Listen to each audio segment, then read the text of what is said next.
I'm going to sew a few quick swatches here to show when sewing elastic onto a swimsuit, kind of, for me, what it looks like, the difference between just sewing the elastic on, sewing it with a little bit of tension, which is what you should do around most of the suit, and sewing it with a tiny bit of stretch, which is what you should do on any convex curve, kind of no matter how soft or strong that curve is. You can see I will show you what it looks like to sew those on, and then what it looks like when you do it correctly or incorrectly, and what the mechanics look like for you and the settings and all of that may be different depending upon your fabric, how easily it stretches as you manipulate it, your elastic, how easily it stretches, your machine, how easily it feeds, or even the stitch that you're using. I'm just going to use just a wide zigzag stitch. It may look different if you are sewing a stretch stitch, in a stretch zigzag, a straight stretch stitch. Really, there's lots of things to consider, so if yours doesn't look exactly like mine, don't worry. But this is a good sort of rule of thumb. So we'll start by just sewing the elastic without any tension or extra help. And so I'm going to start slowly. Looks like I can increase the width just a tiny bit, so it's the width of my elastic, but really without putting any tension on it. I'm just letting my machine do all the feeding.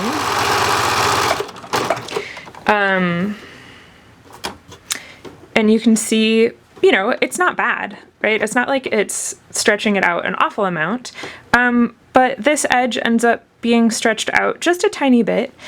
So even when it's less noticeable when we fold it over, and because with any suit, we'll fold it over and stitch this back down again.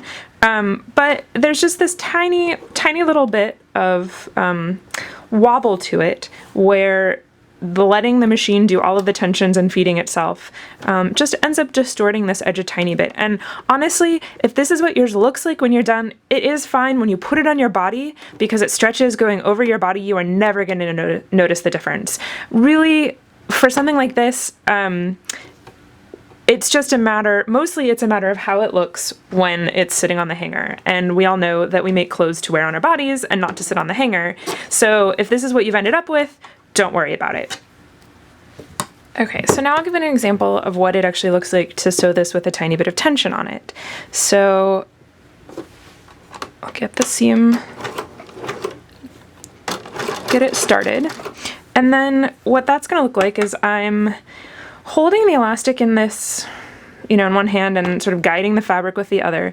And I'm not going to be stretching it. You can see, I can get a lot of stretch, but really it's almost like you're knitting. So the tension you keep on your yarn when you're knitting, if that helps anyone who is also a knitter, I kind of even sometimes hold this like I do my yarn while knitting and just use a finger to just kind of keep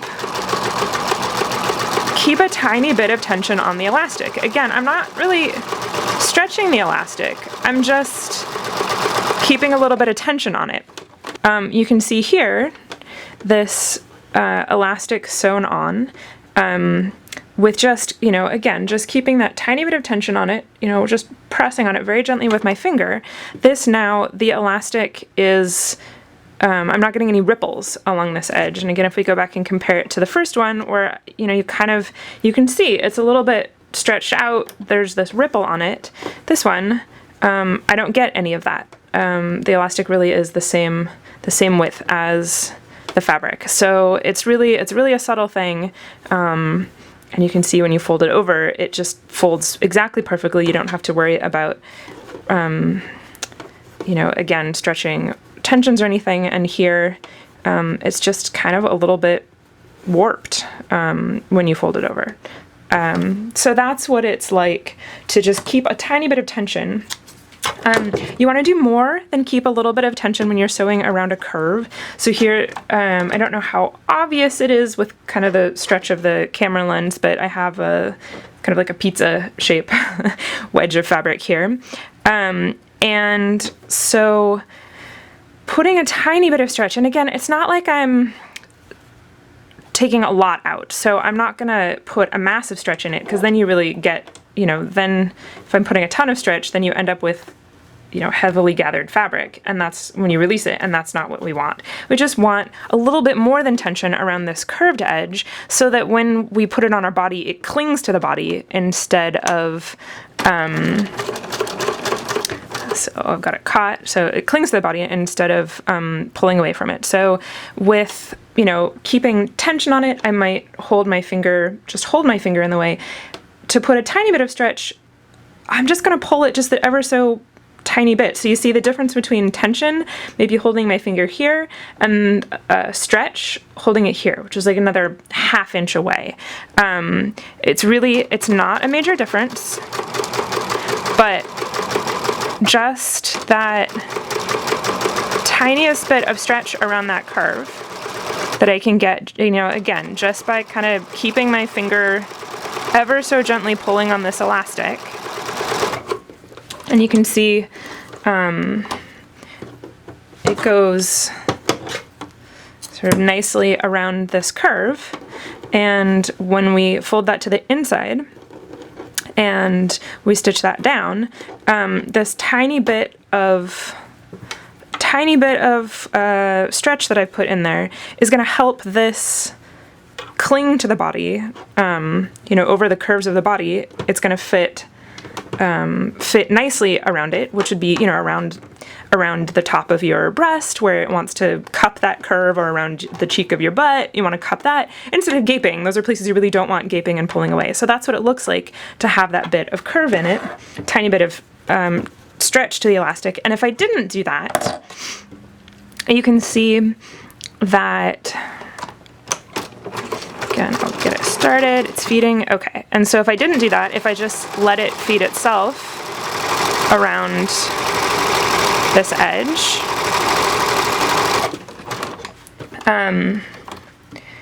that it's not that it looks bad or anything, but when we fold this to the inside and we put this around the curve of a body, you know, even without folding it to the inside, you can see around the curve of a body, it doesn't want to cling in, it wants to pull up, right? And that is not what we want. We do not want this pulling away from our, you know, our bust or our butt. You really want it clinging into it. And so, you know, again, if we look at them laid next to each other, it's really a subtle difference, but it makes a really big difference when you have it pressed up against your body. So that's what it looks like to put just a tiny bit of stretch in the elastic when you sew. Super subtle, but the way it fits is going to make a really big difference.